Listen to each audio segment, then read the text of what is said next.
الحمد لله رب العالمين وصلى الله وسلم وبارك على المبعوث رحمة للعالمين نبينا وإمامنا محمد الأمين وعلى آله وصحبه أجمعين وبعد. Inshallah ta'ala, this will be something brief, advice to the parents, and this affair actually centered around an article that was written by Sheikh Ali al-Haddadi regarding the tarbiyah, or the cultivation and the raising of the daughters. Many of these points, they are applicable as well to those raising sons, those raising children in general. But as we mentioned, at the basis of it is the article by the Sheikh regarding raising daughters. And this is what I really wanted to speak about, the affair of raising daughters. One reason is an affair which is personal to myself. And we often have many things going for the boys and many things to do with the boys. And to sort of have something focusing on specifically the daughters is very important. Why? Because the women, they constitute and they make up more than half of the mujtama, of the community and the society. As the Messenger of Allah sallallahu alaihi wasallam, he mentioned, and this is an affair that me and some of the brothers were speaking about the other day, and it was like a brother was asking regarding the fact that the women, they are the majority of the people of the hellfire. It's just a reality. The Messenger of Allah sallallahu alaihi wasallam, he said it. It's true that the majority of the inhabitants of the hellfire were the women. But the brother, he asked me, well, what about paradise? The majority of the inhabitants of the paradise are women as well. They're women as well.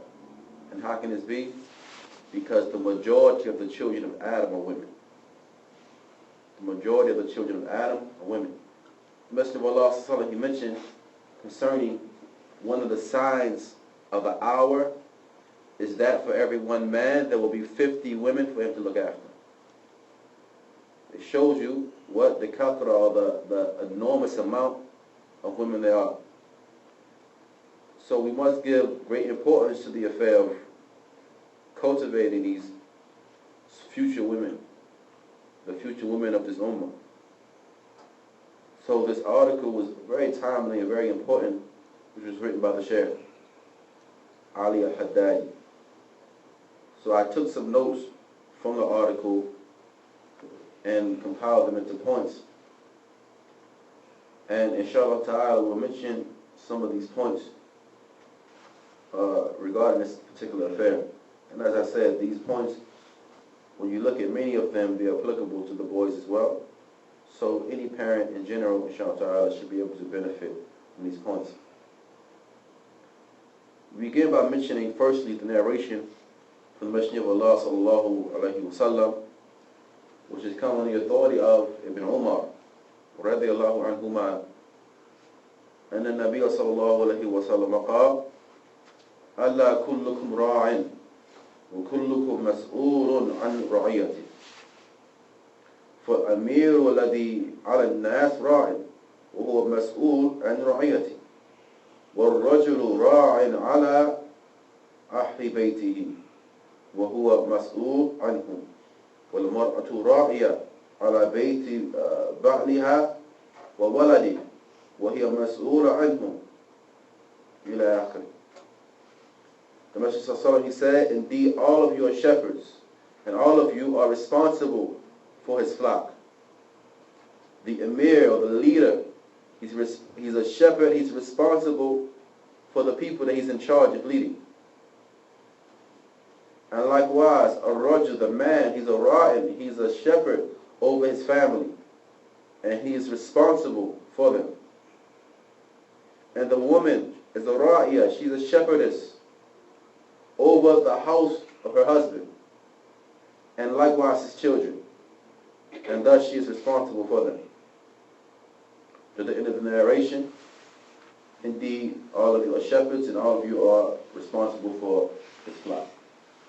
Shaykh Ali Haddad, he begins his article by saying that if Allah Ta'ala has provided you or given you anything from daughters, فَأَحْسِنْ الْقِيَامَ عَلَيْهِمْ, then be good and be diligent in handling this responsibility in terms of the tarbiyah, the cultivation, the upbringing. Likewise, nafaqah, spending upon them in an adequate manner. Likewise, mu'amala, and how you deal with these daughters. وَاحْتَسِبًا فِي ذَلِكَ الْأَجْرِ, seeking by way of that the reward from Allah subhanahu wa ta'ala. And do you know that which lies in store for you from reward with Allah ta'ala if you do this? Then if you do this, كُنْتَ مَعَ النَّبِي صَلَّى اللَّهُ عَلَيْهِ وَسَلَّمَ فِي الْآخِرَةِ, you're going to be along with the Prophet sallallahu alaihi wasallam in the hereafter. Meaning that if the individual takes care of his daughters in an adequate manner, you cultivate them, you raise them properly so that they are productive women within the ummah, then you will be along with the Prophet sallallahu alaihi wasallam. The Prophet sallallahu alaihi wasallam, he said, "Man ala jariyatayn aibatayn hatta tablugha jaa yawm al-qiyamah ana wa huwa hakadha wa damma asabahu." And he said that whoever he raises jariyatayn, two little girls, meaning two daughters, right? And he raises them until they grow up, will come on the day of judgment, I and him will be like this. And he connected his two fingers to illustrate. We're going to be like this on the day of judgment. Along with the Messenger of Allah sallallahu alayhi wa sallam. The Prophet sallallahu alayhi wa sallam, he said that whoever is tried with something from these banat, these daughters, then let him be good towards them, because they shall be for him a satr, or a shield from the hellfire. Your daughters will be a shield for you from the hellfire. Sadiq is agreed upon. So you want to see, how is it that we can be good to our daughters? How is it that we can try to raise them and cultivate them in an excellent manner? This comes about in a number of ways. So the first way that you be good to your daughter, and again, this is applicable to the boys as well, the first way is husn ikhtiyar al-um, is having a good choice of a mother. And that you choose an excellent mother. You choose a good mother for your child. And this is from the rights of your children before they even come into this world. Before they even come into this world, from the rights they have over you, the first right they have over you is that you choose a good spouse to have that child with. Sisters as well, this goes for you choosing a good husband. Choosing a good husband. Right? That you choose a good husband. As one of the ulama, they mentioned that when you're having a sit down, and you're sitting down with a sister for marriage, then don't look for a wife, look for the mother of your children.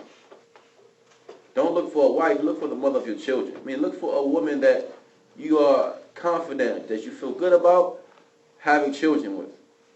She's going to be a good mother. Why is this important? Because al-ummu madrasatun, the mother is a school. It's a popular line of poetry amongst the Arabs. The mother is the school. She is the first school that the child learns from. The first school that the child attends is the school of the mother. So therefore, if she is upright, then the child will be upright. So this is the first manner of excellence towards the daughters, is choosing a good mother. And likewise, sisters, choosing a good father for your children. And the next manner, or the next way which you have excellence towards them, is husn ikhtiyar al-ism, is excellence in choosing a name. Choosing a good name.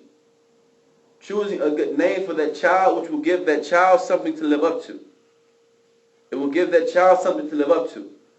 And we don't have to do, many times we come from a culture and a background where when we have a child, we want to get the best, flyest, and the most fantastic name that nobody's heard of.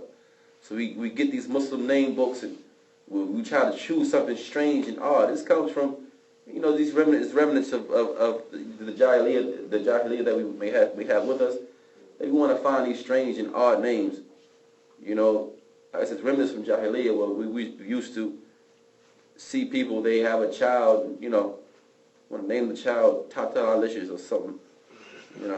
Name the child some strange, odd name. So we bring this into Islam with us, and we want to name the child with these names that are just, name your child Tajweed, or name your child Usul Fiqh or Minhaj or something like this. You want to name your child with these strange names, right? The name, it has an effect on the person who carries the name, which you must bear in mind. The name has an effect on the person that carries the name. And the names, they differ in terms of their ruling. Certain names, they have rulings connected to them. Certain names are halal. Certain names are recommended. Certain names are permissible. Certain names are disliked. Certain names are haram. Names have rulings. So many times we name the children and we don't even think about what is the ruling of that name I just gave my child. What is the ruling of that name? They have rulings connected to them. Now, the Shaykh, he says, Shaykh Ali Haddadi, that the important thing has become to many of the people today searching for al-asma' al-jadida, searching for new names. Searching for new names, right? And people don't even think or look towards the meaning of these names or the rulings connected to them. So how many of a young girl carries a name that has an evil meaning, has a terrible meaning to it? And how many a young girl carries a name that is, ajami, is a foreign type of name, while that child's parents are actually Muslims, or they're Arabs even. But they give their child a foreign name. And thus the child has to live the rest of their lives with this name that you give your child. People at today, they become tired of Khadija and become tired of names like, these names of the Sahabiyat. Excellent women, the best of the women. Best of the women. So give your child names like, name your child with these names, Muhammad and Abdullah and Abdul Rahman. These are the best of the names. Best of the most beloved names to Allah Ta'ala are what? Abdullah, Abdul Rahman. For boys, right? Give your child a name that will bear a meaning, or it will have something connected to it that they can carry with them. They can carry with them, and it'll inspire them to live up to the person who possessed that name before them, for example. Or it gives them something to aspire towards. The next manner or way in which we are able to be excellent and show excellence towards them is ikramuhun wal-'atf alayhin wa rahmatuhun, is being kind to them, showing them love and showing them mercy.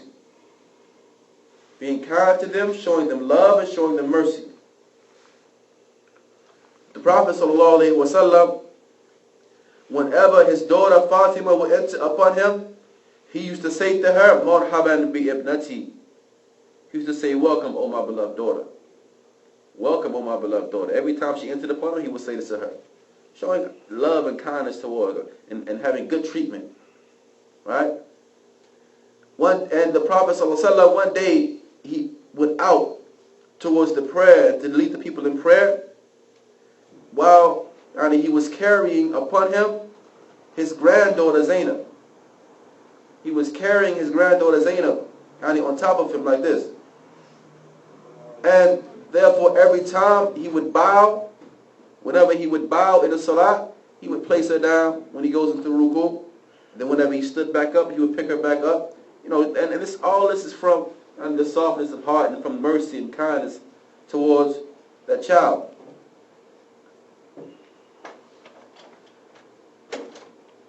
So the Prophet ﷺ, he was from the most merciful of the people to the daughters in general, or to children in general, whether those children be boys or girls. And he would kiss them. This is for mercy. He would kiss them. He would likewise rub their heads. And he would supplicate, make dua for them. And all of this, it contains goodness towards the children. Here's an important point which the Shaykh brings regarding this issue of showing love, specifically towards these girls. The girls, they need an extra amount of love, an extra amount of care and consideration. They need extra, more so than the boys. More so than the boys. Right? And especially, the Shaykh says, as the girls, they get older. As they get older, they need an increase. They need an increase in feeling like they have worth and respect within their families. They need more. Right? And we know what happens when the girls don't get that love and that respect and that don't feel like they're worth something, especially from their fathers. Especially from their fathers. We know what happens. They're going to start looking for it somewhere else. They'll look for it for somewhere else. And they may look for it in a way that's impermissible. It's haram for them. We know the stories of Muslim girls who's fallen into errors and mistakes. They fall into mistakes due to maybe perhaps a lack of a feeling of love within their home, or a lack of a feeling of respect and self-worth. So as they get older, they need more of that. They need an increase in that. They need more attention. So if, the Shaykh mentions, if this particular need is fulfilled within the home of her parents, then she will feel like she has value. She will feel like she has some worth and some status. And this will lead to firmness in her personality.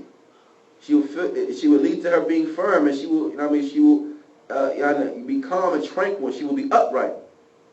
And all of her affairs will be upright. And if that young girl, she sees or she feels she feels some type of contempt, like she's not worth anything, and or she's neglected within her home and the home of her parents, and she is not dealt with except with commands and prohibitions. Got to be careful of this, right? Not having your dealings with your daughters restricted to commands and prohibitions. Do this, do that, don't do this, don't do that. Sit down, shut up, go wash this, go clean that, come here, go over there, sit down, get away from me. You can't make your dealings with your child in general, but especially the girls, be limited and restricted to that. Young man, get off your stomach. Don't lay on your stomach. And if she sees this, or if this is what she experiences, or talab al-khidma, she's made to feel like a slave, right? Then this will make her have hatred within her heart for her household, and likewise for her family. And perhaps shaitan will whisper to her, and perhaps she will begin to search for that which she is missing out on from love and kindness and gentleness, by way of impermissible means and ways, which will lead her to the hellfire. She will begin to search for that in ways which will lead her to the hellfire. And Allah Ta'ala knows how often we have seen examples of this. So this is the next way that we have to make sure that they feel the utmost love and affection from their parents. The next way that we have goodness towards our daughters and excellence in raising them and the children in general is al-adl baynaha wa bayna ikhwataha min al-dhukur wal-inath. Is to have equity and balance. Have equity and balance and justice between her and the rest of her siblings. Right? That there's justice and equity between her and the rest of her siblings. There shouldn't be an imbalance. Whether that imbalance be in what you show them from love and affection, right? And again, being mindful that as she gets older, she's going to need more of that. That's just the reality, right? Or that imbalance be in terms of, whether it be household chores or whether it be whatever it may be, right? Rewards and punishments and so on and so forth. There should always be justice and balance between her and the rest of her siblings. 3, the Shaykh says, الشعور بالظلم والانحياز إلى غير أكثر منها يزرع في نفسها الكره على أبويها والغض على من فضل عليها من إخوتها أو أخواتها.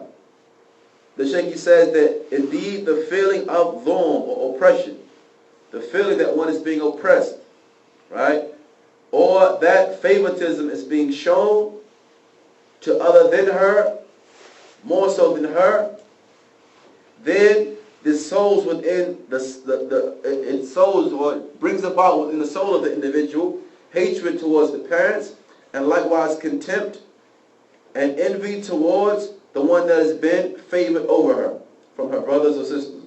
So therefore, fear Allah Ta'ala and be just between the children. Be just between your children.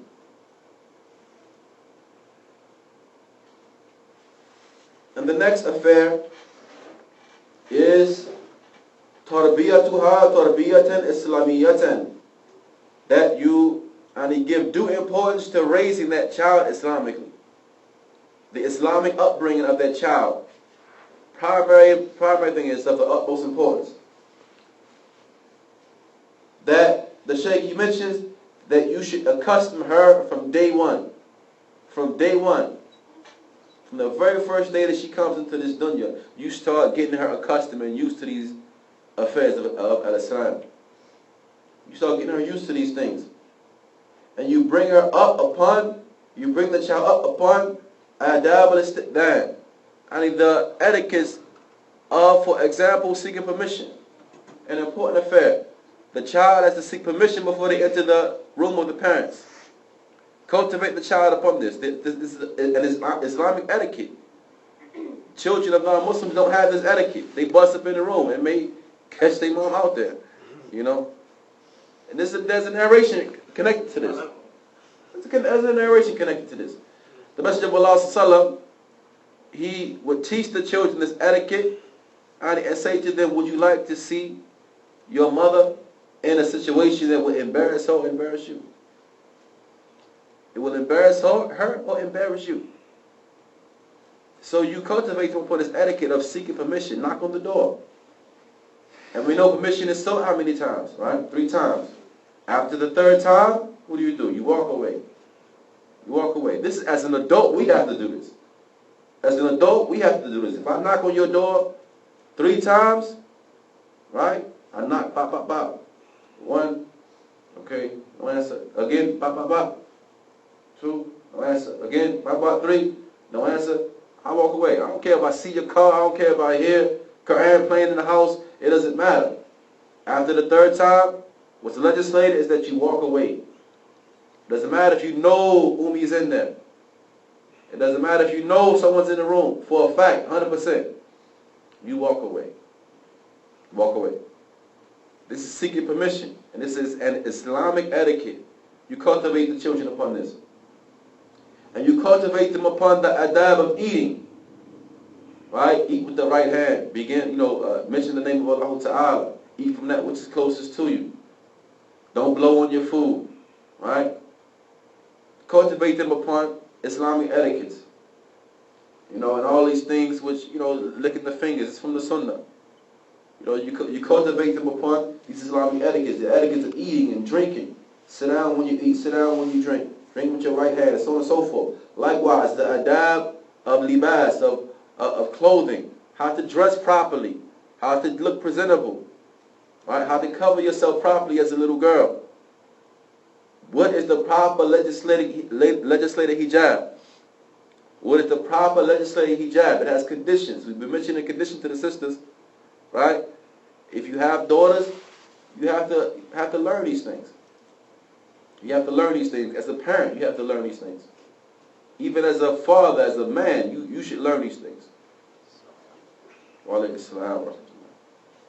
I've had to actually go and study issues that, may be uncomfortable.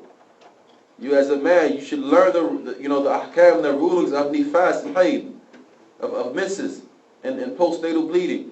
Learn the rulings of these things. Even as a man, as a father, learn these things, especially if you have girls, if you have daughters. I have a book that's Sheikh Uthaymeen. He has an excellent book.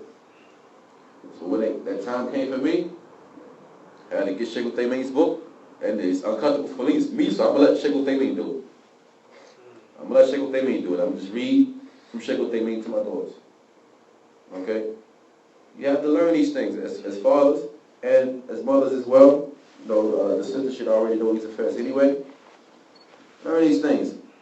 Now, likewise, you got to instruct her in terms of that which is easy from memorizing the Quran and memorizing the adhkar, certain dua and statements of remembrance, those legislative statements of remembrance. You teach her wudu and salah, and you command her with it.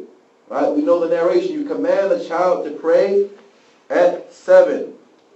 Command the child to pray at 7. And you spank that child regarding the prayer at 10. The ulama, they say that the salah is different from fasting in this regard. The salah becomes wajib upon the child at age 10. Fasting becomes wajib at puberty.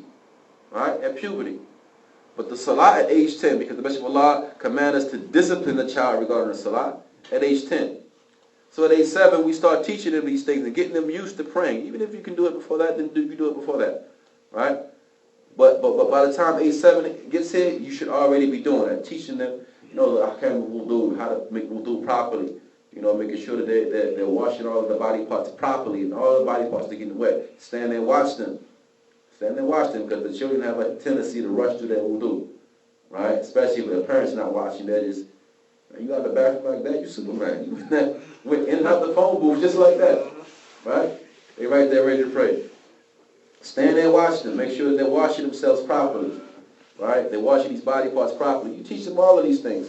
You command them with it once they hit age 7. And then, but as it relates to age 7, right, between 7 and 10, and Sheikh Muhammad Bazmoul, he mentions in his explanation of the Prophet's prayer described, that between 7 and 10, if they happen to miss out on a prayer, for example, they don't have to make it up. They don't have to make it up. But by the time they hit 10, if they were to miss a prayer, they have to make that prayer up. Right? They have to make it up. Wajib. Okay? Because we've been commanded to beat them concerning it.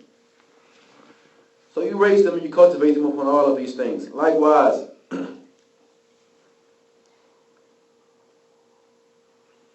if that child has an inclination towards any type of good deed, then you encourage them in it. If they have an inclination towards fasting, even when fasting is not wajib, right? You encourage them towards fasting. You encourage them to do these things. They have an inclination towards memorizing Quran or seeking knowledge in some type of way. You encourage them and you facilitate it for them. You do everything you can to make it happen. Do everything you can to make that affair happen. So the next means and way by way of which we are able to cultivate the daughters and raise the daughters upon khair is, and here's an important thing, a very, very, very, very, very important thing. تعليمها وتدريبها على ما تحتاج إليه بعد انتقالها إلى عيش الزوجية. Is that you teach that little girl and you prepare that child with what she needs when she makes that transition into marital life. Because she's going to be somebody's wife one day. She's going to be somebody's wife. Many young girls don't know how to deal with men because their mothers don't know how to deal with men. She watches and sees how her mother deals with her father, and thus she's going to go out and deal with her husband the same way that she saw her mother deal with her father. So this is where the sisters come in. This is very important, how you deal with your husband, especially in front of your girls. Especially in front of your girls. If the girl sees the mother constantly challenging the father, talking back to the father, raising the voice at the father, even in some cases, this is what we see. Sheikh al-Albani spoke about this, and he said that this is a characteristic of manly women. Manly women. And it's from a lack of haya. And it's due to a lack of haya that it would make the woman actually challenge her husband. In some cases, raise her voice at her husband. Or even try to embarrass him in front of some of her relatives or in front of some of his relatives. You feels as though, I got just as much say-so in the house as he does. I'm a parent. He said, no, you don't. You don't have as much say-so in the house as your husband. You just don't. You just don't. Okay? So be careful, sisters, how you deal with your husbands, especially if there's children in the house. Because what they learn from these relationships and how they see the parents deal with each other, and the men as well, how you deal with your wife, be careful. Be careful, especially if you have boys, because they're going to treat their wives the same way they see you treat their mother. Okay? So you have to be careful as far as the interactions and the dealings between the spouses when there's children involved. So sisters, if you have husbands in the house, you have daughters there, let your daughter see an excellent example. We mentioned before, the mother is a school. She's going to learn these things from you. She's going to learn how to deal with a man from you. Okay? So you give her the tools that she needs for when she becomes somebody's wife. Teach her these things, how to deal with a man. 1, how to cook, how to clean, how to do all of these things, how to wash clothes, how to make a shopping list, how to go shopping for a house. As far as getting food and things of this nature. Teach her things like, how to decorate a house, how to decorate all of these things. Because typically, the place of the woman is inside of the home. The place of the woman is inside of the home. So her job is to make the home as comfortable as she can for her husband. Once he comes home from a hard day's work, he's sweating, he's stinking, he's, tired. The woman should make the place a comfortable place for him to come home to. Cultivate your daughter up on these things so she knows how to do this. Right? Because if she doesn't have these skills, she may get a husband who's not as patient as her dad is. And he marries her, he sees that she doesn't have any of these things, he divorces her after 2 weeks, a month. Your daughter, how would you feel about that? She doesn't have these tools that she needs for when she makes the transition into marital life. It needs tools. From the men and the women, marital life takes tools, it takes certain skills, it takes diplomacy, it takes learning how to compromise, what to compromise on and what not to compromise on. It takes certain skills. So the child needs these things when they make the transition. They need to know how to be husbands. They need to know how to be wives. To make sure your girls know these things.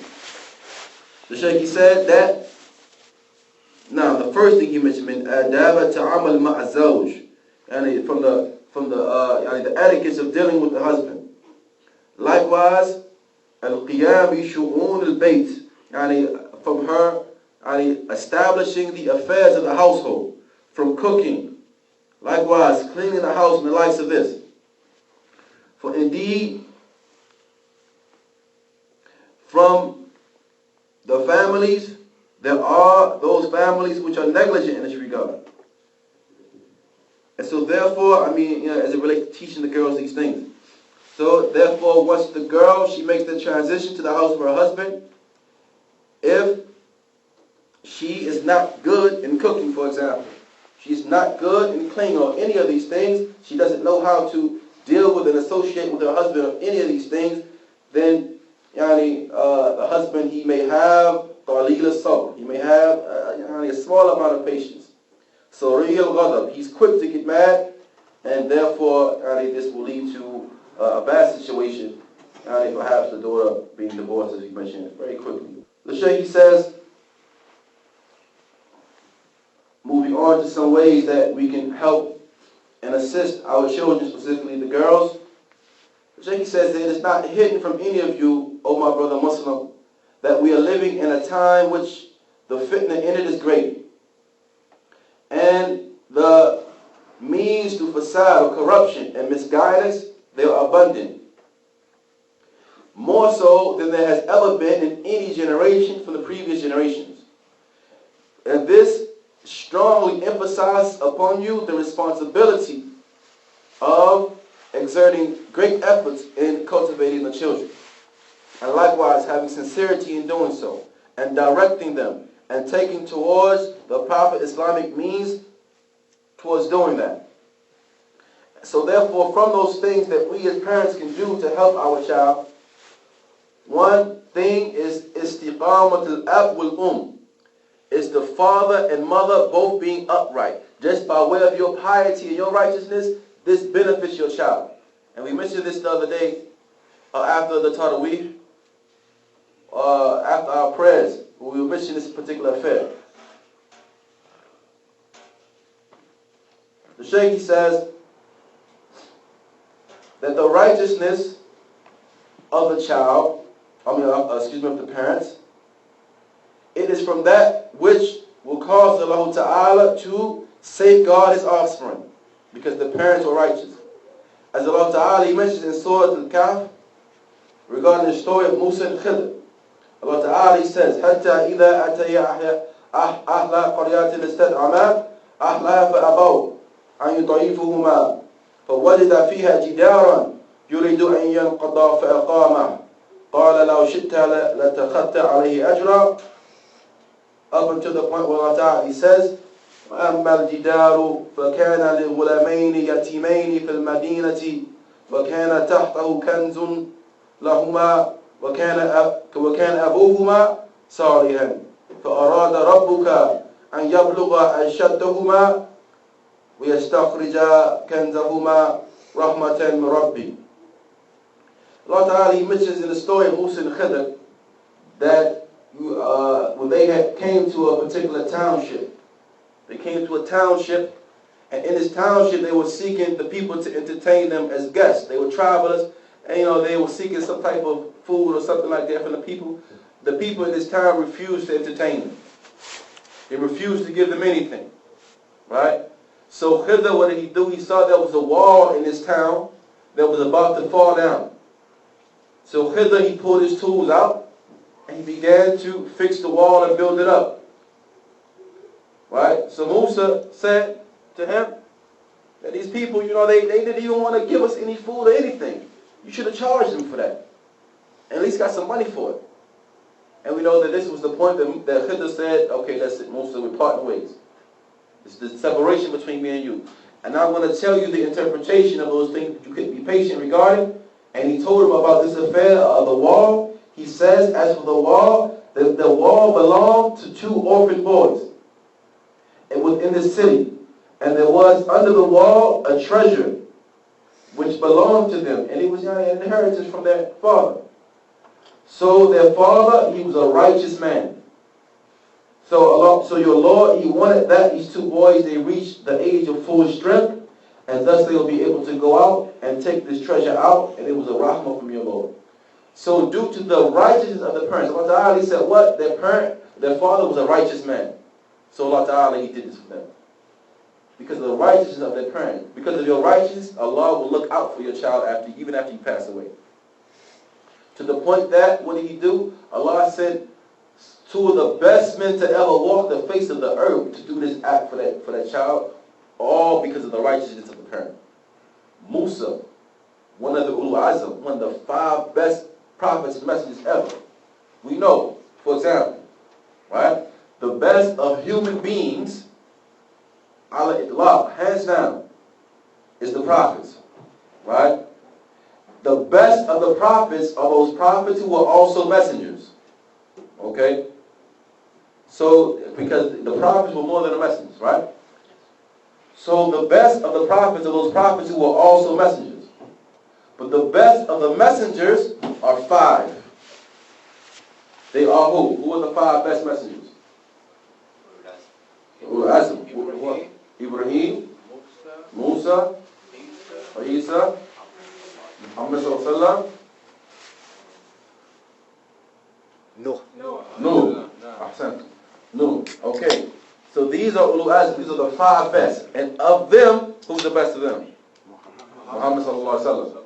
Okay. Who's after him? It's a little trivia now. Who's after him? Musa? Ibrahim alayhi salam. And then who? Huh? Musa? The scholars differ after Ibrahim. Some of them say Musa, some say Isa. Right? You know what I mean? But they don't differ over who's the best, being Muhammad sallallahu, and they don't differ over Ibrahim being the second best after him. But after them, they differ over who's the best out of the other 3. Okay? But the point is that one of the best men to ever walk the face of the earth, who was Musa, Allah Ta'ala sent him to go do this action for this boy. Right? Him and Khidr. Khidr, who was, according to most of the people of knowledge, a prophet as well. Right? He was a prophet as well. And this is why he was able to go against the Sharia of Musa, because every messenger before used to be sent to their own people. Musa's legislation was specific for Bani Israel. Right? So he was not, Khidr was not bound by Musa's legislation, because he was not from Bani Israel. Well, Allah Ta'ala, he sent these two, one of them was a prophet, one of them was one of the Ul-Azm, to go do this, all because of the righteousness of the parent of the child. So this is how you being upright, you being pious, will benefit your child after you. Now, so this is from the means which will help that child as well, is the righteousness and uprightness of the father and the mother. Very important point. Very important point. Something which will help the child is al-inaya bi sha'ni dua. You can't forget about the status of dua and what dua can do for your child. Can't stress this enough. Giving importance to dua and what dua can do for your child. Indeed, Shaykh Ali, he says that dua has atharan azima. It has a great effect of the child. So therefore,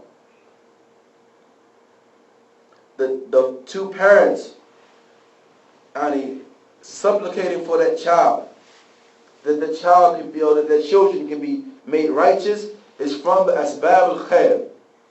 It's from the means for good. And it is from, the Shaykh says, from the best narration in this regard, is that which has been reported regarding al-Fudayl ibn Iyad. Everybody heard of Fudayl ibn Iyad, right? Who was he? Where was he from? Tell me something about al-Fudayl. He used to be a robber. You remember that, huh? Okay, that's the one thing that everybody always remembers about Fudayl ibn Iyad, is that he used to be a highway robber. Right? He used to be a highway robber.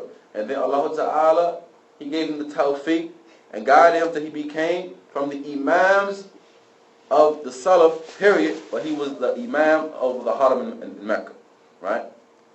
Because Allah Ta'ala, he touched his heart. But Fudayl ibn Iyad, he had a son named Ali. And his son Ali, right, he was going down the same path that Fudayl was going on at one particular point. Ali was okay, Ali was one of those guys, right? So Ali, at Fudayl, he used to try to advise his son Ali and try to, guide him and try to direct him and call him and so on and so forth. But Ali wasn't trying to hear any of it, right?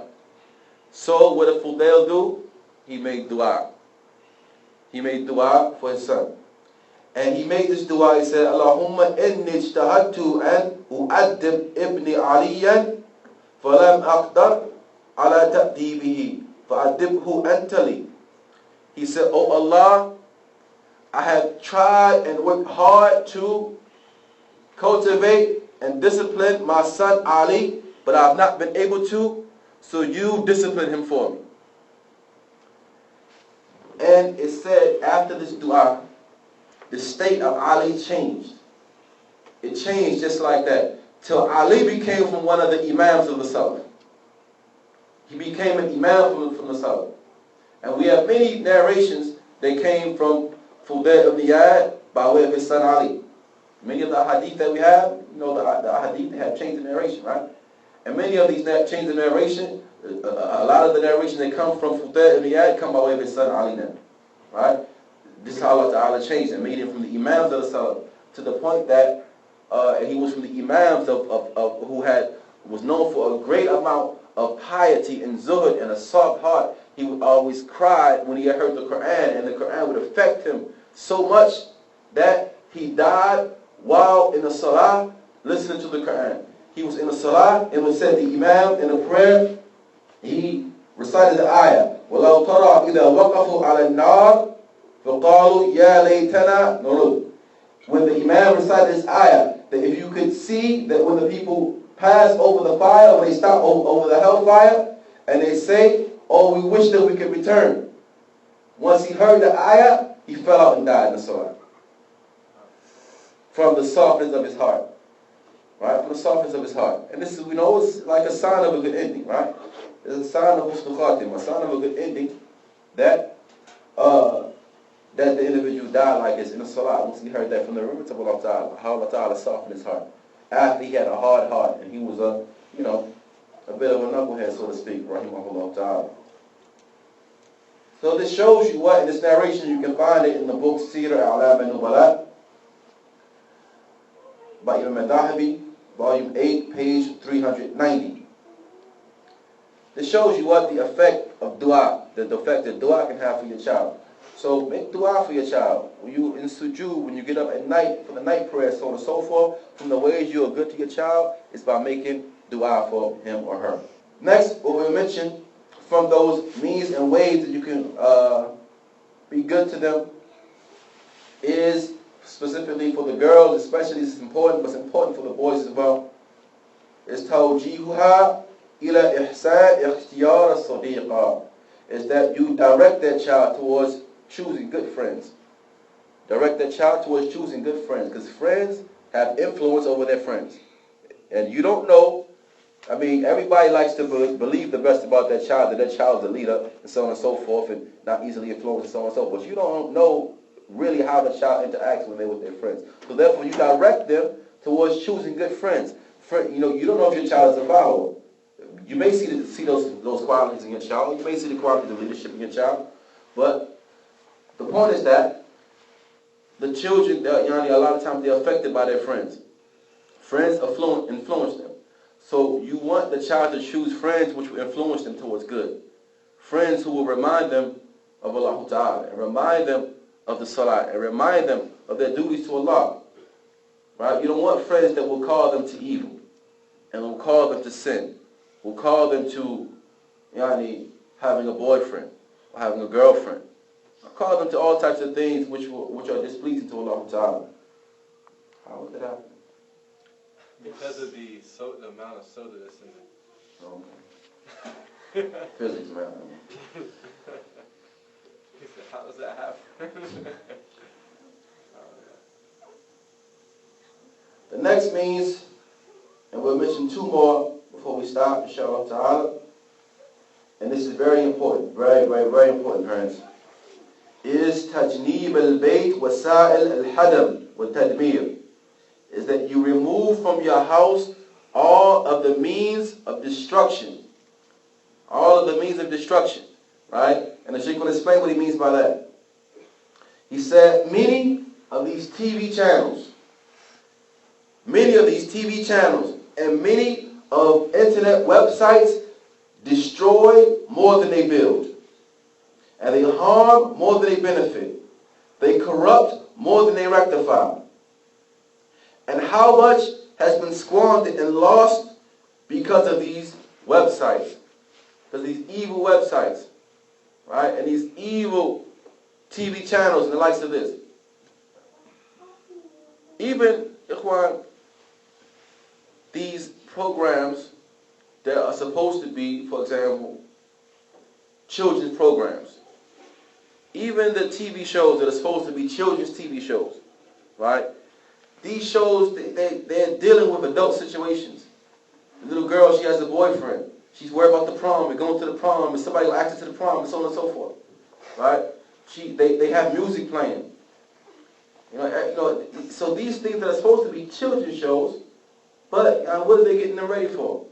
Even the cartoons nowadays. I'm translating a book now by one of the students of knowledge named Ahmed Shukri. He's from Al-Jazair. The book is called The Danger of Cartoons on the Aqeedah of the Muslim Child. And it's a very, very, very, very important book. I'll be speaking, finishing it. This, the brother, he's mentioning the effect that these things have on the Aqeedah of the child. You see things like, Bert and Ernie, right? You know what they're doing with Bert and Ernie now, right? You know what they're doing with Bert and Ernie now? They're trying to make Bert and Ernie like, Yeah, you remember Bert and Ernie? Bert and Ernie from Sesame Street is a little. When I was a kid, I always thought that Bert and Ernie was an orange and a banana. That's what I thought that they were. That's what I thought they were, because Ernie looks like a banana, right? And Bert looks like an orange. This is what I thought they were, but apparently they're doing something else with them now, right? So they're trying to desensitize our children and cultivate their minds by way of these things. These things have an effect. Have an effect on the child. These cartoons, that with this magic and stuff like that takes place in it. Magic is kufr. But you start getting the child to where the child has an affinity and a love for a magician. He has an affinity and a love for a magician. Magic is kufr, come on. This is kufr. You want your child loving a magician? Thinking a magician is a hero? This guy's like, he's the carry from the worst of the people. But this is the effect that these programs have on the children. So you need to remove these affairs from your homes. Remove things from your home which is going to destroy your children. Right?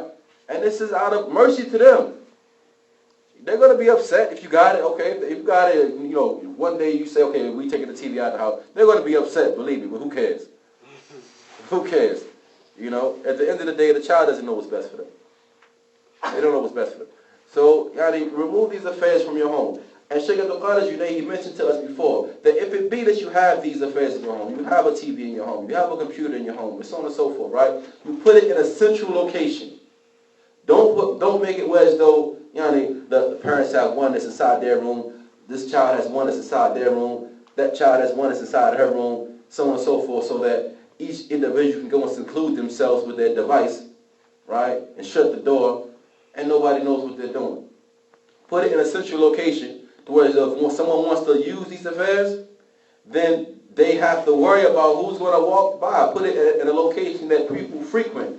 You frequently pass by these areas, so that the person has to be worried about he's going to turn around and see what they're looking at, or see what they're watching, and see what they're looking on the computer. Put them somewhere that's neutral.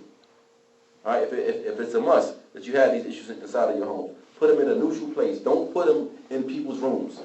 Don't do that.